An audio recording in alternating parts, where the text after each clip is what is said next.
Bismillahir Rahmanir Rahim. We initiate today's program with the Qiraat, the recitation from the Holy Qur'an, followed by its translation by Brother Ashraf Muhammadi. أعوذ بالله من الشيطان الرجيم بسم الله الرحمن الرحيم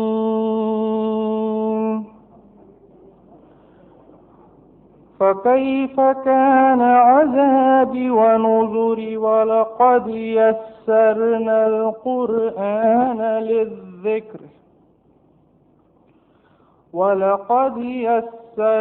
القرآن للذكر فهل من مدكر كذبت عاد فكيف كان عذابي ونذر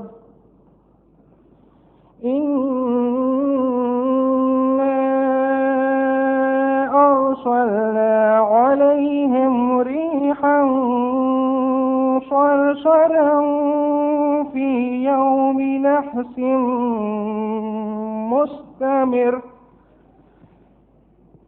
تنزع الناس كأنهم أعجاز نخل منقعر فكيف كان عذابي ونذري ولقد يسرنا القرآن للذكر فهل من مدكر صدق الله العظيم. The translation from Surah Qamar, chapter 54, verses 16 to 22. I seek refuge with Allah from Satan the accursed. In the name of Allah, most gracious, most merciful. But how terrible was my penalty and my warning? And we have indeed made the Qur'an easy to understand and remember. Then is there any that will receive admonition? The Ad people too rejected truth. Then how terrible was my penalty and my warning? For we sent against them a furious wind on a day of violent disaster, plucking out men as if they were roots of palm trees, torn up from the ground.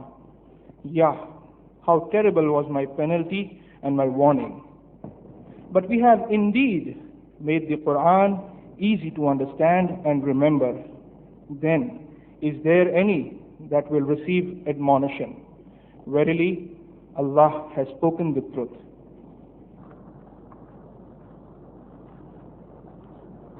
Distinguished guests, respected elders and scholars present, guests from other cities of India as well as from foreign countries, brothers and sisters, Assalamu alaikum.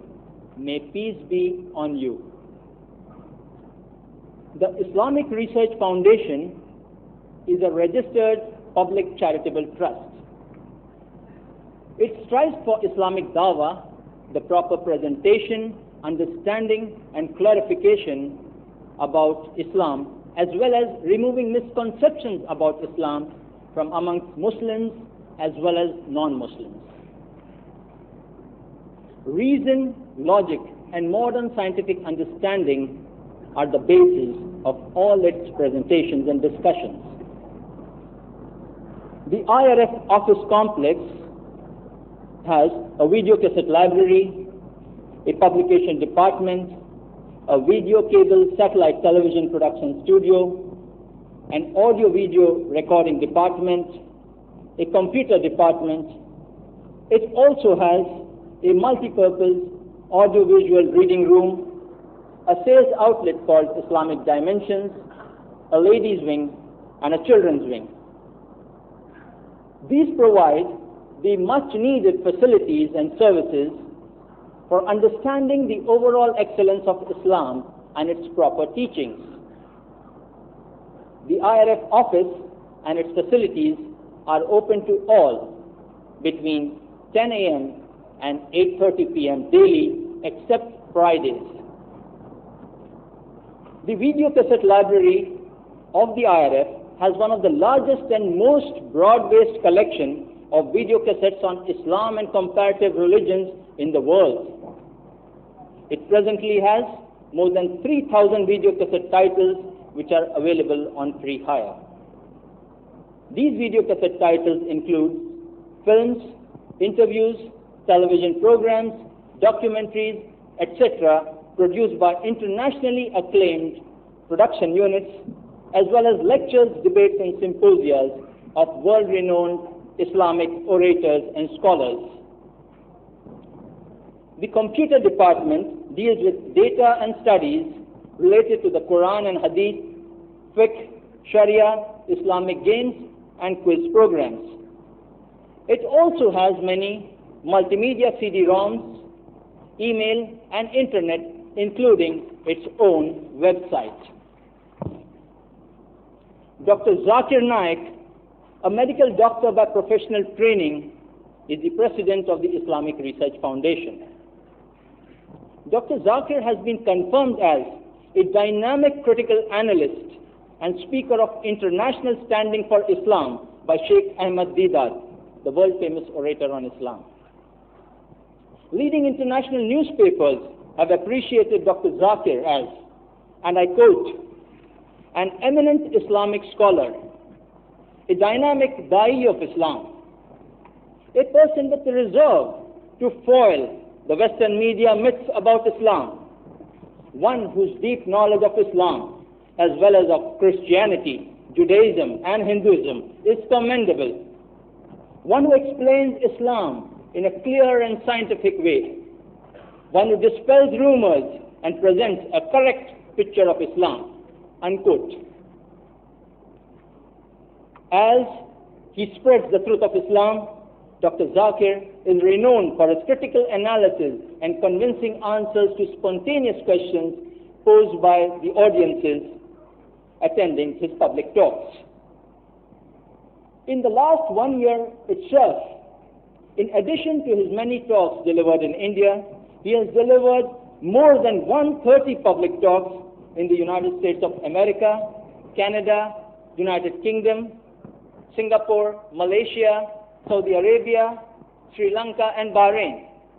His programs are regularly broadcast on international television networks and satellite TV channels. Now, considering the topic of today, it is a fact that the Holy Qur'an is the most widely read and memorized book in the world. It's a book which is maximum read without understanding.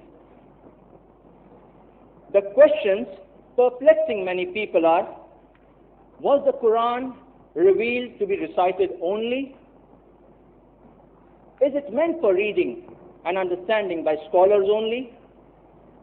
Is it easy to understand? To clarify these doubts, brothers and sisters, may I call upon Dr. Zakir Naik to speak on Al-Quran, should it be read with understanding.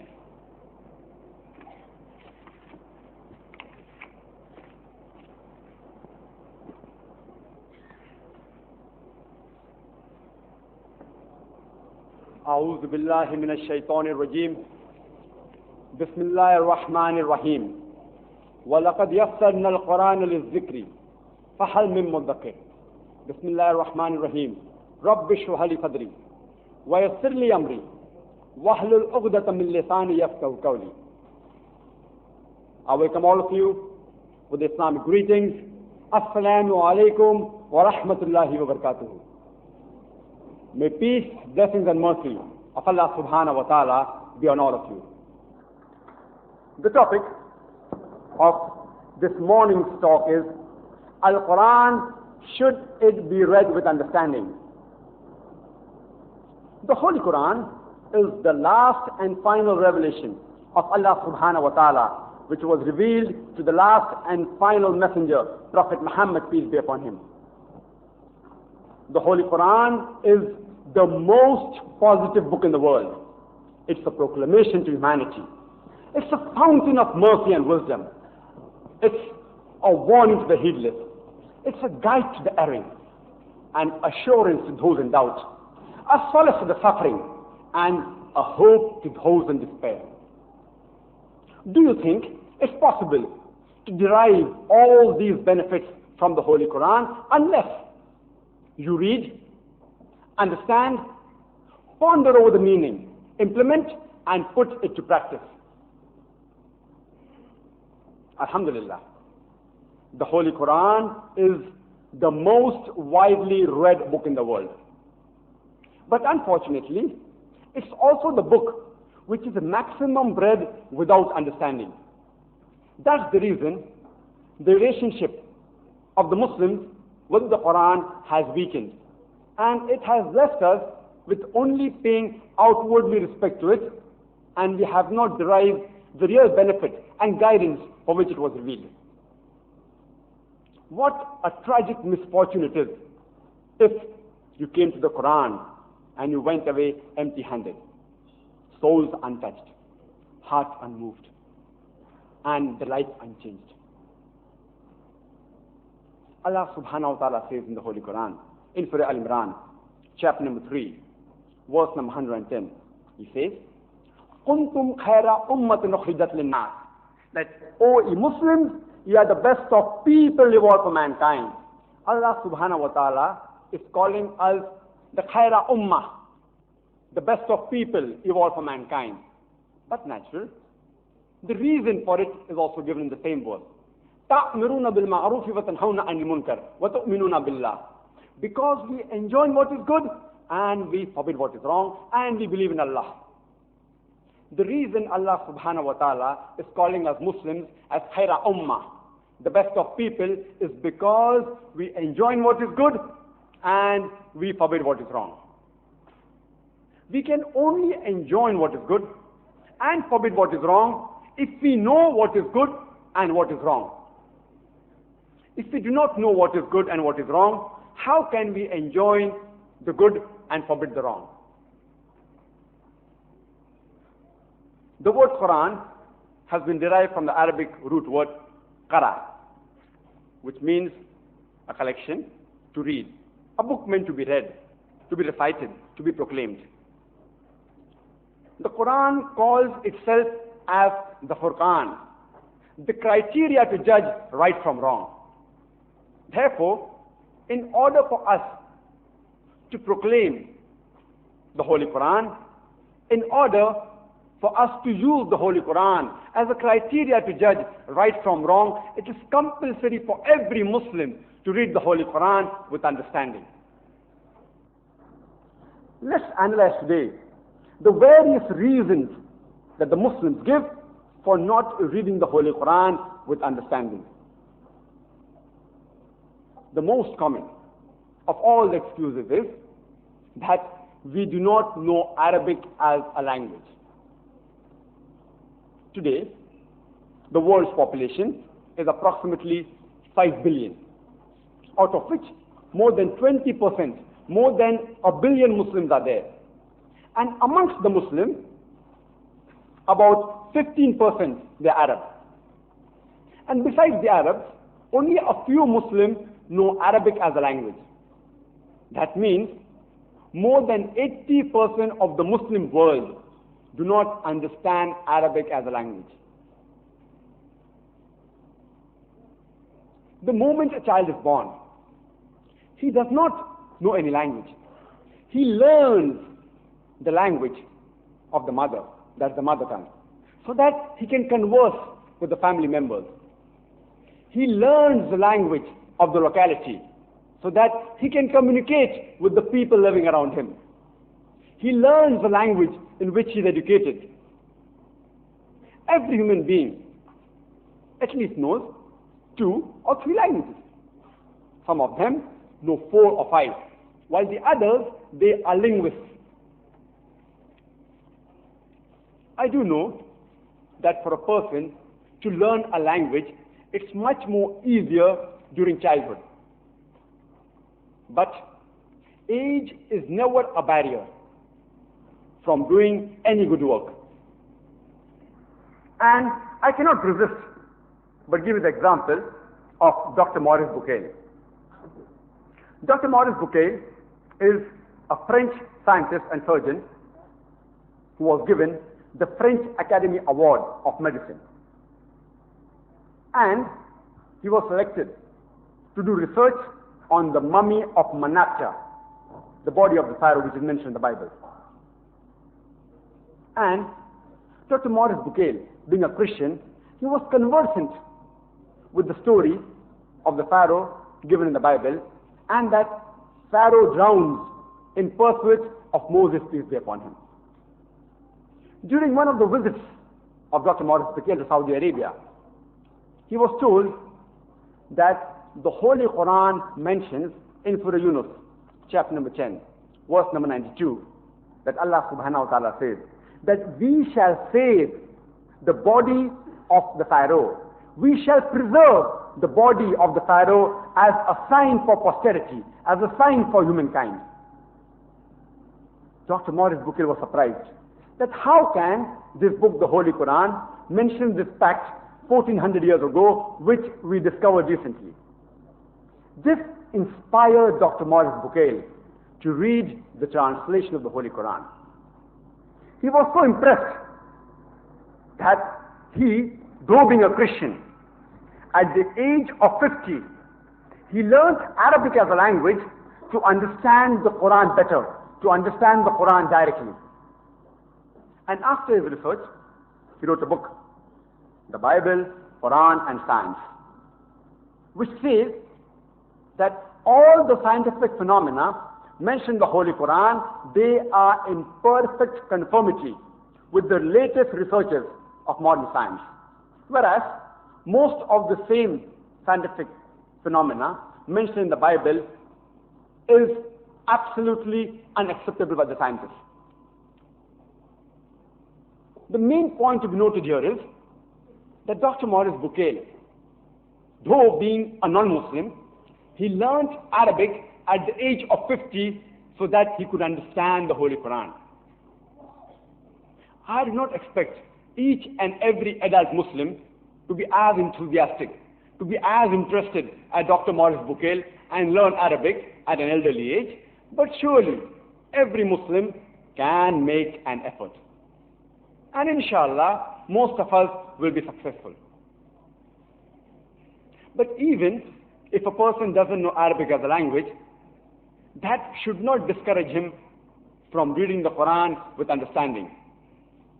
Because today, alhamdulillah, there are various translations of the Holy Quran available in almost all the major languages of the world. And according to Maulana Abdul Abadi, he rightly said that the Holy Quran is the most untranslatable book in the world. Because the language of the Holy Quran is so divine, it's noble, it's pure, it's miraculous, it's unsurpassable, it's intelligible, which makes it the most difficult book in the world. In fact, an impossible book to be translated into any other language. The language of the Holy Quran is so rich that each word, many a times, requires several words or even sentences to translate. Many Arabic words have several meanings, and many a times, more than one is applicable for that verse. Therefore, the beauty of the original Arabic text cannot be translated into any other language. But in spite of this difficulty, there are several scholars throughout the world who have translated the Holy Quran into various languages of the world. Even though you cannot grasp the 100% message of the Holy Quran and the in-depth knowledge of the Holy Quran by reading any translation, yet you can acquire the majority, the maximum of the basic message which the Quran gives you, even if you read the translation of the Holy Quran. You should read the translation of the Holy Quran in the language you understand the best. If you know English, read it in English. If you know Urdu, read the Urdu translation. If you know Hindi, read it in Hindi. Read it in the language you know best, irrespective whether it's English, Urdu, Hindi, Marathi, Gujarati, French, German, Tamil, Bengali, whichever language you know the best, read the Holy Quran in that language. Read it in your mother tongue. We Muslims, we give several excuses. Many of us say that we are so busy in our studies, in our profession, in our business, and in the materialistic involvement that time does not permit us to read the translation of the Holy Quran. The majority of us have spent years and decades in schools, colleges, and universities to acquire a mere degree. And we have read volumes and volumes of books, even memorized portion of these books, just to acquire a mere degree, which may or may not help you in this world. How much time does it take to read the translation of the Holy Quran? If the Holy Quran is read like any other normal book, it will take just a couple of days. But our beloved Prophet said, it's mentioned in the hadith of Tirmidhi, that anyone who reads the Holy Quran in less than 3 days, he has understood nothing. So if you read the Holy Quran slowly, with understanding, you will be able to complete even in a week's time. If you read one part of the Holy Quran every day, you will finish the Holy Quran in 1 month. Imagine if a person comes to the Holy Quran and does not acquire anything, it's a tragic misfortune. The degree that you acquire, which you have spent several years for, may or may not help you in this world. We know many people who are graduates and postgraduates and who are jobless. There are many graduates who have changed their stream in order to earn a livelihood, wasting all the years of education. But natural, education is important. But it is not more important than the Holy Quran. And anyone, after having the Holy Quran, goes to any other source, he is only running after mirages. The Holy Quran says in Surah Al-Baqarah, chapter 2, verse number 1 and 2, Alif Lam Mim, ذَلِكَ الْكِتَابُ لَا رَيْبَ فِيهِ هُدًى لِلْمُتَّقِينَ. That Alif Lam Mim, this is a book in which without doubt there is guidance for those who fear Allah subhanahu wa ta'ala. Allah promises that in this book there is guidance for you without doubt. The Holy Quran says in Surah Kahf, chapter 18, verse number 54, that we have explained in detail in this Holy Quran for the benefit of humankind several similitudes, but man in most things is contentious. The Holy Quran says in Surah Al-Zumar, chapter 39, verse number 27, that we have put forth for the human beings in this Quran several parables in order that they may receive admonition. The Holy Quran promises you that it will give you guidance. It will benefit you in this world as well as in the hereafter. Suppose you have a very close friend who lives in Germany, and if he comes to visit you in Bombay and spends a couple of weeks with you, he can only speak broken English and he is hardly able to converse with you, but he is a very close friend of yours. When he goes back to Germany, he writes you a letter in German. But natural, because you can't understand German, neither can you read it, what will you do? In order to know what your friend has mentioned in the letter, you will have the letter translated. You will be eager to know that what has your close friend mentioned in this letter.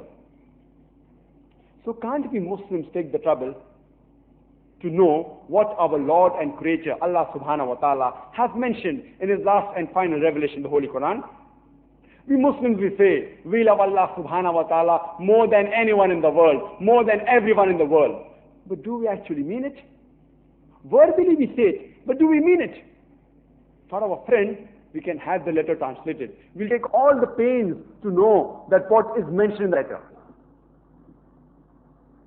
And we will see to it that we either have the letter translated, or we will go to a person who can explain to you the message what is mentioned in that letter. So can't we take the trouble of knowing what's mentioned in the Holy Quran? We don't have to translate the Holy Quran because it's already been translated and there are several translations available in the market. You only have to take the effort of reading it. There is a very common misconception amongst the Muslims that the Holy Quran was revealed only for the Muslims and it is not meant for the non-Muslims. Therefore, no Muslim should give the Holy Quran to the non-Muslim. In fact, the Holy Quran says in Surah Ibrahim, chapter number 14, verse number 1, Alif Lam Ra. This is a book which we have revealed to thee, so that thou may lead mankind from the depths of darkness to light. The Quran does not say that the Holy Quran was revealed to Prophet Muhammad sallallahu alaihi wasallam to lead the Muslims or the Arabs out of darkness, but to lead the whole of humanity out of darkness. The Holy Quran says in Surah Ibrahim, chapter number 14, verse number 52, that here is a message for the whole of humankind. Let them take warning therefrom. Let them know there is only one Allah subhanahu wa ta'ala, and let the men of understanding take heed. The Holy Quran says in Surah Al-Baqarah chapter 2, verse number 185, that Ramadan was the month in which the Holy Quran was revealed as a guidance to the humankind to judge right from wrong. The Quran says in Surah Al-Zumur chapter 39, verse number 41, that we have revealed to thee, that's to Prophet Muhammad sallallahu alaihi wasallam, the Holy Quran to instruct the humankind. It does not say to instruct the Muslims or the Arabs, but to instruct the whole of humankind. The Holy Quran says in Surah Al-Qalam, chapter 68, verse number 52, it says, وَمَا هُوَ إِلَّا ذِكْرٌ لِلْعَالَمِينَ, that but this is nothing but a message to all the worlds. The Holy Quran says in Surah Takwir, chapter 81, verse number 27, إِنْ هُوَ إِلَّا ذِكْرٌ لِلْعَالَمِينَ, verily this is no less than a message to all the worlds. It does not say only the Muslims, but to all the worlds. And our beloved Prophet, Muhammad, peace be upon him, was not sent only for the Muslims or for the Arabs, but the Holy Quran says in Surah Al-Anbiya, chapter 21, verse number 107. It says, وَمَا أَرْسَلْنَاكَ إِلَّا رَحْمَةً لِلْعَالَمِينَ, that we have sent thee not but as a mercy to the whole of humankind, as a mercy to all the creatures, as a mercy to all the worlds. The Holy Quran says in Surah Sabah, chapter 34, verse number 28, وَمَا أَرْسَلْنَاكَ إِلَّا كَافَةً لِلنَّاسِ بَشِيرًا وَنَذِيرًا, that we have sent thee as a universal messenger, giving glad tidings and warning them against sin. But most of the human beings yet do not know. There are many Muslims who will argue from the Holy Quran and say that the Holy Quran should not be given to non-Muslims because it is mentioned in Surah Waqia, chapter 56, verse number 77 and 80, that this is the Quran most honorable, a book well guarded. None shall touch it except those who are pure. And this is the revelation from the Lord of the worlds. Quoting this ayat, they say that the Quran says no one can touch it except those who are pure. And these non-Muslims, they're impure, they're unclean. Therefore, these non-Muslims cannot touch the Holy Quran. People have misunderstood the meaning of Surah Waqia, chapter 56, verse number 77 to 80, which does say that this is the Quran most honorable. in a book well guarded, well protected, who none can touch except those who are pure. And it's a revelation from the Lord of the worlds. The Arabic word, Kitabim Maknoon, does not refer to this holy Qur'an which we have in this world, in a book form.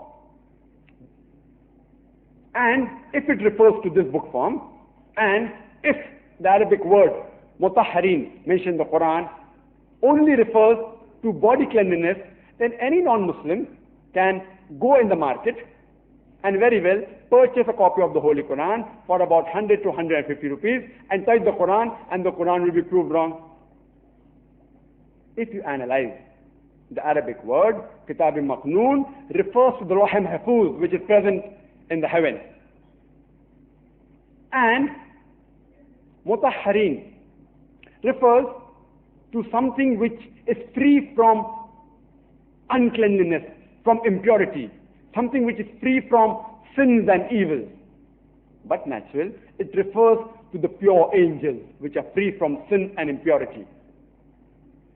So the Quran actually means that no one will be able to touch the Lawh Mahfuz that's there in the heaven except the angels. Some Muslims may compromise that, okay, if you want to give the Holy Quran to the non-Muslim, don't give the Arabic text, only give the translation. I have got no objection if somebody only gives the translation. But personally, I prefer giving the Holy Quran along with the Arabic text and the translation. Because if suppose the translator of the Holy Quran makes a mistake, it can be verified from the original Arabic text, and that mistake will not be attributed to Allah subhanahu wa ta'ala. Therefore, I personally prefer that whenever you give a copy of the Holy Quran to the non-Muslim, along with the translation, it should also possess the original Arabic text. And if suppose Allah subhanahu wa ta'ala holds me on the day of judgment for giving the Arabic text of the Holy Quran to the non-Muslims, I will be in good company. You know why? I will be in the company of my beloved Prophet Muhammad sallallahu alaihi wasallam. Because our beloved Prophet, he dictated letters to non-Muslim kings, inviting them to Islam. And in those letters, he even mentioned Quranic verses. Such letters were given to several non-Muslim kings. The Negus of Abyssinia, the Emperor Heraclius, the Emperor of Persia, the King of Yemen, the King of Egypt, to several non-Muslim kings. Some of them, alhamdulillah, accepted Islam.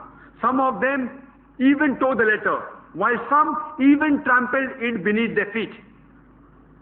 So if Allah subhanahu wa ta'ala holds me responsible for giving the Arabic text to the non-Muslims, I will be in good company. I will be in the company of my beloved Prophet Muhammad sallallahu alaihi wasallam. And one such letter, which he wrote to the emperor, is present in one of the museums in Koptaki in Istanbul. And it contains the verse of the Holy Quran from Surah Al-Imran, chapter number 3, verse number 64, which says, قُلْ يَا أَهْلَ الْكِتَابِ Say to the people of the book, تَعَالَوْا إِلَى قَلْمَةٍ سَوَاءٍ بَيْنَنَا وَبَيْنَكُمْ, that come to common terms as between us and you. أَلَّا نَعْبُدَ إِلَّا اللَّهِ, that we worship none but Allah. وَلَا نُشْرِكَ بِهِ شَيْئًا, that we associate no partners with him. وَلَا يَتَّخِذَ بَعْضُنَا بَعْضًا أَرْبَابًا مِن دُونِ اللَّهِ, that we erect not among ourselves lords and patrons other than Allah. فَإِن تَوَلَّوْا, if then they turn back. فَقُولُوا شَهَدُوا, say we bear witness, بِأَنَّا مُسْلِمُونَ, that we are Muslims bowing our will to Allah subhanahu wa ta'ala. So our beloved Prophet dictated letters to non-Muslim kings in which ayats of the Holy Quran were mentioned. And I would like to ask a question to the non-Muslims who say that you should not give the Arabic text. Those Muslims who say that you should not give the Arabic text, but only give the translation. I want to ask them that which translation of the Holy Quran will you give to the Arab non-Muslims? Today, there are more than 14 million Arabs who are Coptic Christians. That means they are Christians since generations.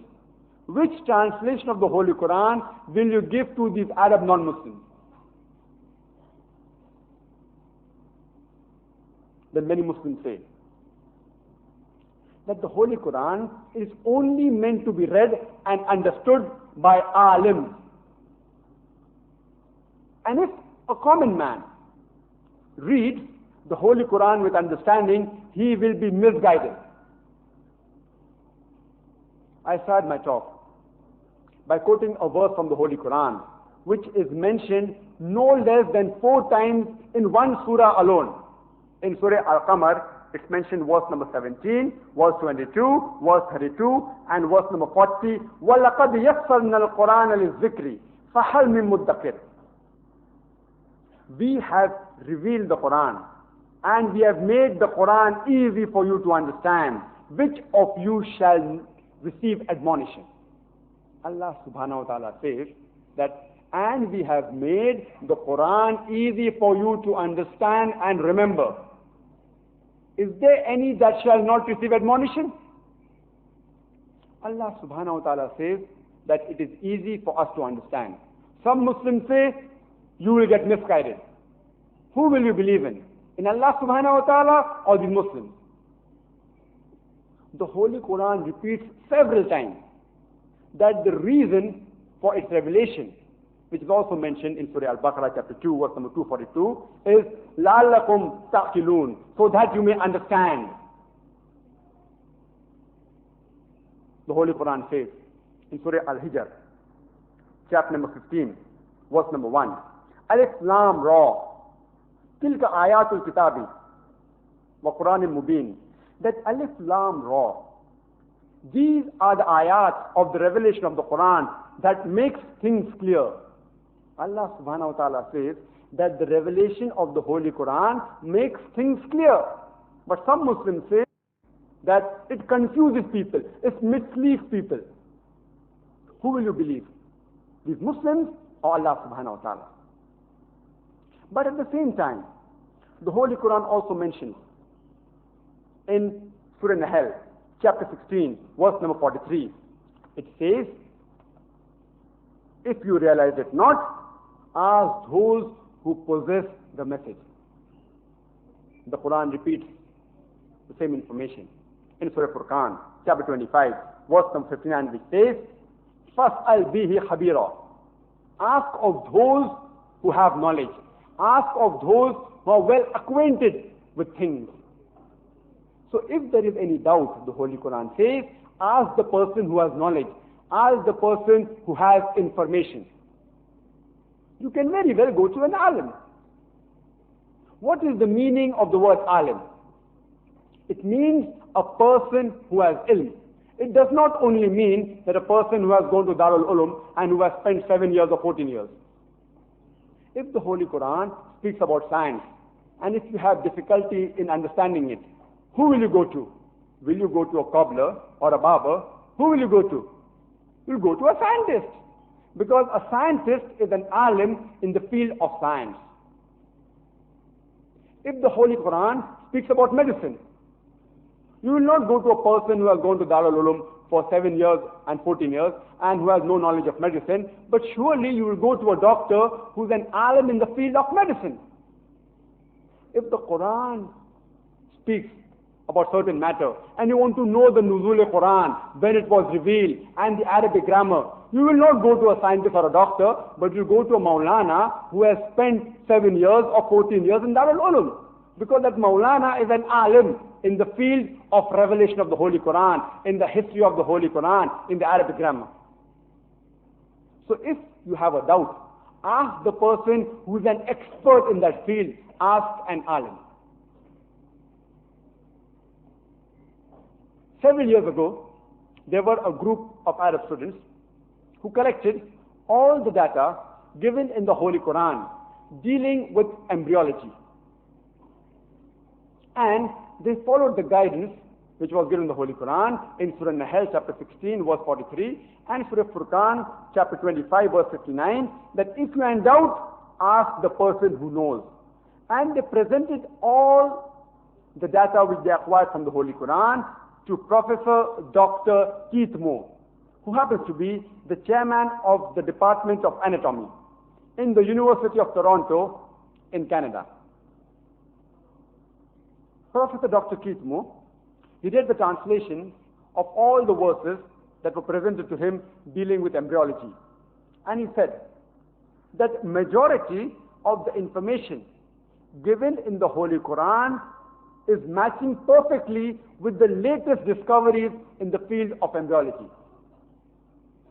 But he said that there are a few verses of the Holy Quran which I cannot say that they are correct. Neither can I say that they are wrong, because I myself do not know about it. Embryology has not commented on those facts which are mentioned in the Holy Quran. And two of these verses were the first two verses to be revealed of the Holy Quran. That's from Surah Alaq, Surah Iqra, chapter 96, verse number 1 and 2, which says, Iqra bismi rabbika alladhi khalaq, khalaqal insana min alaq. Read, recite or proclaim in the name of thy Lord, who created the human beings from something which clings, a leech-like substance. Professor Keithmo said that I do not know whether the embryo in the initial stages looks like a leech or not. So he went in his laboratory and under a very powerful microscope, he analyzed the early shape of the embryo and compared it with a photograph of a leech. And he was astonished at the striking resemblance. And when he was asked about 80 questions regarding embryology mentioned in the Quran and the Hadith, he said that if these questions were asked to me 30 years ago, I would not be able to answer 50%. Because embryology is a new branch of medicine which has developed recently in the past 30 years. And the information mentioned in the Holy Quran has been verified recently in the past 30 years. And whatever information he got, the additional information from the Quran and the Hadith, he incorporated in the third edition of his book, The Developing Human, for which he got an award for the best medical book written in that year by a single author. Later on, that book was translated into various languages of the world. And even today, it's the best textbook to be referred for the MBBS students, those who do medicine. If you want to score marks, you refer to the book Developing Human by Professor Keithmo. And Professor Keithmo said that I have no objection in accepting that the Holy Quran is a divine revelation, and I have no objection in accepting that Prophet Muhammad, peace be upon him, is the messenger of Allah subhanahu wa ta'ala. Whenever we purchase any new equipment, any new gadget, but natural, along with that gadget, along with that equipment, you also get an instruction manual. Suppose you purchase a video cassette recorder, VCR. Along with it, you get an instruction manual. It says that if you want to play the video cassette, insert the cassette and press the play button. If you want to stop, press the stop button. If you want to fast forward, press the FF button. If you want to eject, press the eject button. Don't drop it from a height, it will get damaged. Don't immerse it in water, it will get spoiled. The do's and don'ts, what is good, what is bad for the video cassette recorder, is mentioned in the instruction manual. And more complicated the machine, the more requirement of an instruction manual. If you allow me to call the human being a machine, I would say it's the most complicated machine on the face of the earth. It's more complicated than the most advanced computer. Don't you think it requires an instruction manual? The last and final instruction manual for the human beings is the Holy Quran. The Holy Quran is the last and final instruction manual for the human beings. The do's and don'ts for the human beings is mentioned in the Holy Quran. It tells you what is good and what is bad for you. It shows you how to lead your life. But natural, when you get an instruction manual, you see to it that you understand that manual And if it's in a foreign language, you'll have it translated, or see to it that you ask someone else to explain to you what it speaks about. So it's compulsory for every human being to read the instruction manual of the human being, that's the Holy Qur'an, with understanding.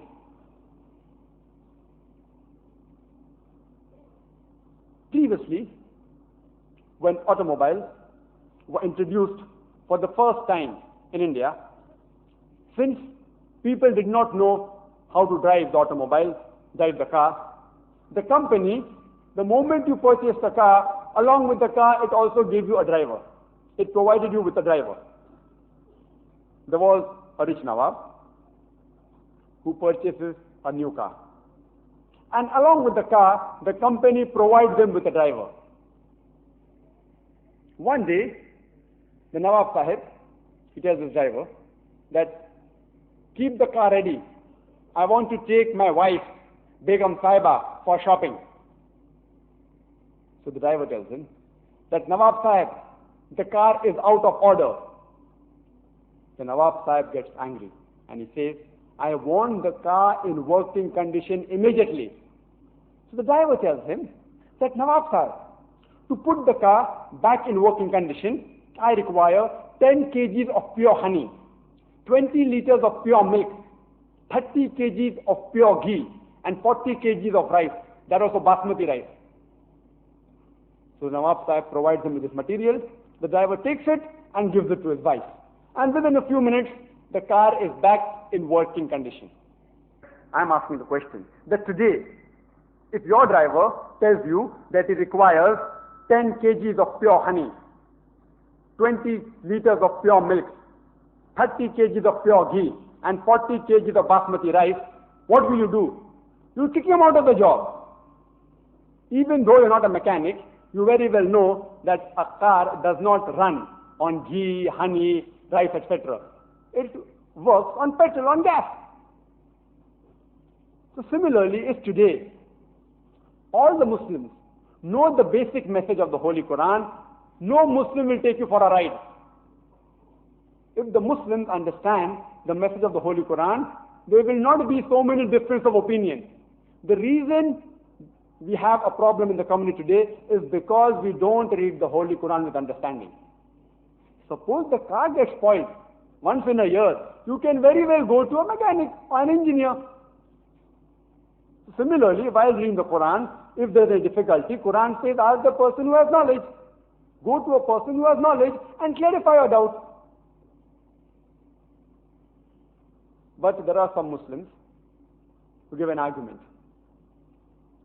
that, see, if suppose you possess a temporary kacha license, you don't know how to drive the car properly, and you possess a temporary kacha license, and then if you have an accident, and then if you bang up the car, the police, the law will give you less punishment, will give you a less fine as compared to a person who has a permanent pakka license and then he bangs up the car.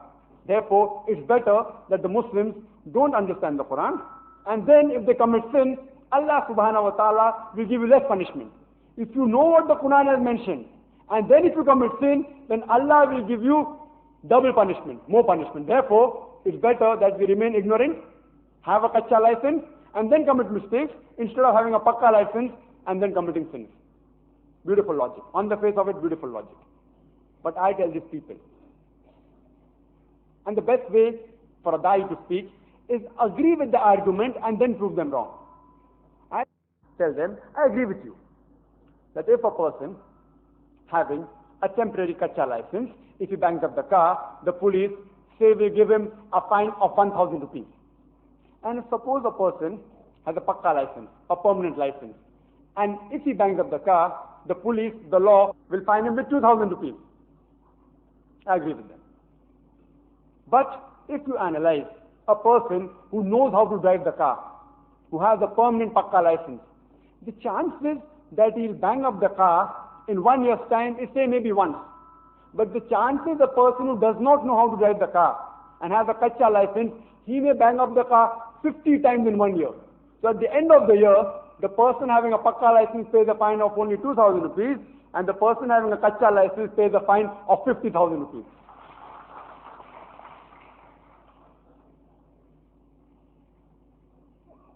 We Muslims, we are experts in giving excuses. There are some Muslims who say that reading the Holy Quran in Arabic without translation is useless. The Holy Quran says in Surah Nisa chapter 4 verse 171, it says, "La taghlu fi dinikum." Do not make excesses in your religion. There are several verses in the Holy Quran as well as in the Hadith which clearly specify that even if you recite only the Arabic portion, surely you will get sawab. There's no doubt about it. Those who say that only reciting in Arabic without the translation is useless, they are absolutely wrong. There are several hadiths, there are several Quranic verses which do say that you will get sawab if you recite the Holy Quran. The Quran also says in Surah Ankabut, chapter 29, verse number 45, it says, "Utlu ma uhiya ilayka min al-kitabi," that recite of what we have revealed to you by inspiration. That means you will get sawab. And there are hadiths even mentioned in Tirmidhi, hadith number 1003, which says that if anyone recites a single letter, the Prophet said, if anyone recites even a single letter of the word of Allah subhanahu wa ta'ala, he will get blessings, which will be tenfold. And Alif Lam Mim is not one letter, Alif is one letter, Lam is one letter, and Mim is one letter. That means for every letter of the Holy Quran you recite, you get 10 sawab. For example, if you say Alif Lam Mim, you get 10, 30 sawab. There is no doubt about it. But I am asking the question that are these 10, 30 sawab sufficient to transport a human being to Jannah? The amount of mistakes we do throughout the day, the amount of sins we commit, do you think these 10 sawab is sufficient for you to be transported to Jannah? If you recite the Holy Quran and understand it and implement it in your life, inshallah you will get multiple times more sawab. Multiple times more sawab. There are Muslims who do Khatmi Quran in Ramadan, once, twice, 10 times. Alhamdulillah, they will get the sawab. But I tell them that instead of reading the complete Quran only in Arabic without understanding twice, it's preferable to read it once along with the translation, along with understanding. You will get multiple times more sawab. Why? Because the beloved Prophet said, it's mentioned in Ibn Majah, chapter number 16, hadith number 219, that if a person, the Prophet said, learns one verse of the Holy Quran, it is better than offering 100 rakats of salah.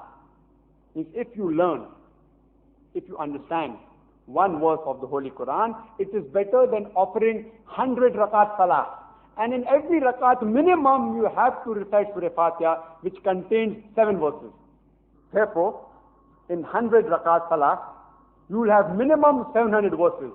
So if you learn one verse of the Holy Quran with understanding, it is preferable than reciting 700 verses. That's what the beloved Prophet said. And the Holy Quran says in Surah Sad, chapter number 38, verse number 29, that Quran is a book which we have revealed full of blessings, so that you can meditate on those verses, and the men of understanding shall receive admonition.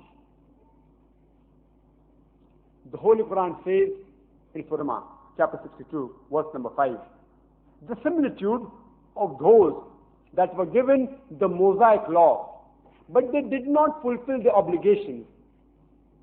They are like donkeys carrying tons of books but understand it not. The Quran says that the Jews were given with the Mosaic law, but they did not practice that law. It is as though they are like donkeys carrying tons of books but they understand it not. For example, if suppose there is a person who goes to France to acquire a degree in science, and the medium of instruction is French, which he does not understand. He religiously every day attends the lectures. At the end of the year, during examination, he gets the question paper. Since the person can read English and the script of English and French is the same, he can pronounce the paper but does not understand anything of the question paper. For every lecture he attends, he gets a P. The P means present. He appears for the examination, he gets a P. But the P does not mean pass, it means only present. He was present for the examination. But when the results are out, do you think he will pass the examination? He does not understand the question paper. How will he pass the examination? Similarly, the Holy Quran says in Surah Al-Mulk, chapter 67, verse number 2, that Allah subhanahu wa ta'ala has created death and life so that He may test which of you is good in deeds. This life that you're leading in this world is an examination, is a test for the hereafter. And the rules for this examination is mentioned in the Holy Quran. Only by reciting the Holy Quran without understanding, you will not know what are the rules for this examination. And if you don't know the rules for this examination, how will you pass in this test? It's compulsory to pass in an examination, you should know the rules and regulations, the portion of your test. We Muslims are only satisfied by giving outwardly respect to the Holy Quran. We kiss the Quran and keep it on top, on the topmost shelf. Alhamdulillah. It's very important to give respect to the Holy Quran. But don't give so much outwardly respect that you defeat the very purpose of its revelation, that is guidance. You keep the Quran so much on top that it's difficult to reach that place. It's on the topmost shelf, and very often it accumulates dust. The Quran is a guide to be used daily, a textbook, a reference book, and anything which you require daily, you see to it it's kept in a place which is accessible. You should give respect to the Holy Quran, but don't make it difficult to be approached. Many Muslims, they keep the Holy Quran in a very expensive, beautiful silk cloth, and they tie it up very securely, so that if a person wants to read the Quran, he'll sing 10 times. And even if he feels that reading the Quran, the thought of retying the Quran that same way will surely prevent him, will discourage him from reading the Holy Quran. We Muslims, we are afraid to touch the Quran. We scrutinize 1,000 things before touching the Quran as though it's a time bomb, as though it's RDX, it will explode. We scrutinize 10 things before touching the Quran. And many of us Muslims have misconception, you can't read the Quran while standing, you can't read it while traveling, you can't read at workplace, wearing a footwear, touching the Quran, haram. We have many misconceptions. To respect the Holy Quran is very important. I am 100% for it. But don't give so much outwardly respect that it defeats the purpose. Give respect, it should be respected, I am 100% for it. Intentionally, if anyone disrespects the Holy Quran, he will surely be held accountable. Allah subhanahu wa ta'ala will hold him accountable if he intentionally disrespects the Holy Quran. Otherwise, respect the Holy Quran, at the same time derive knowledge, guidance from it for which it was revealed.